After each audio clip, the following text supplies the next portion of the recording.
সাম্য হত্যার বিচার দাবিতে উত্তাল ঢাকা বিশ্ববিদ্যালয়। কালো ব্যাজ ধারণ করে অবস্থান কর্মসূচি ছাত্রদলের, ভিসির পদত্যাগ দাবি। ক্যাম্পাসে শোক, বন্ধ ক্লাস পরীক্ষা।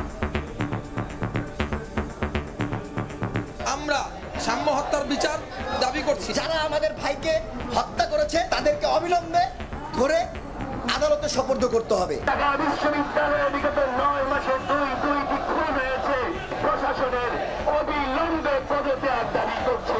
তাদের হৃদয়ে রক্তক্ষরণ হয়েছে। এই স্বল্প সময়ের ব্যবধানে তারা তাদের 2 সহকর্মীকে, পদ্মারে 2 জন নেতাকে তারা হারিয়েছে। ক্যাম্পাস নিরাপদ রাখতে সোহরাওয়ার্দী উদ্যানে অবৈধ স্থাপনা উচ্ছেদে অভিযান।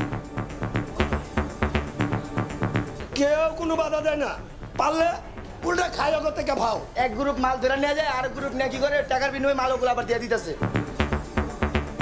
আজও সড়কে জগন্নাথ বিশ্ববিদ্যালয়ের শিক্ষার্থীরা। আবাসন ভাতা, বাজেটে বরাদ্দ বৃদ্ধি সহ 3 দাবি পূরণ না হওয়া পর্যন্ত আন্দোলন চালিয়ে যাওয়ার ঘোষণা।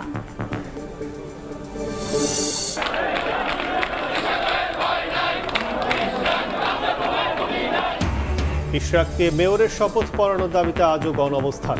কর্মীরা নগর ভবনে ঢুকতে না পারায় বন্ধ কার্যক্রম। দ্রুত দায়িত্ব বুঝে না দিলে ঢাকা অচলের হুঁশিয়ারি।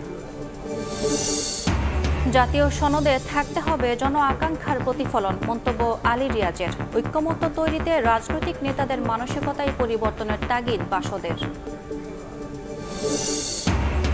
ইন্টারনেটের দাম না কমালে মোবাইল অপারেটরদের সুবিধা প্রত্যাহার করবে সরকার। হুঁশিয়ারি প্রধান উপদেষ্টার বিশেষ সহকারী। টেলিটককে বাঁচাতে বিনিয়োগ আনার চেষ্টা। এবং জ্যৈষ্ঠের প্রথম দিন রাজশাহীতে মৌসুমের প্রথম গুটি আম নামানো শুরু। 5 দিন পর নামছে গোপাল ভোগ। আগে ভাগে পেকে যাওয়ায় সাতক্ষীরার হিমসাগর নামানো শুরু।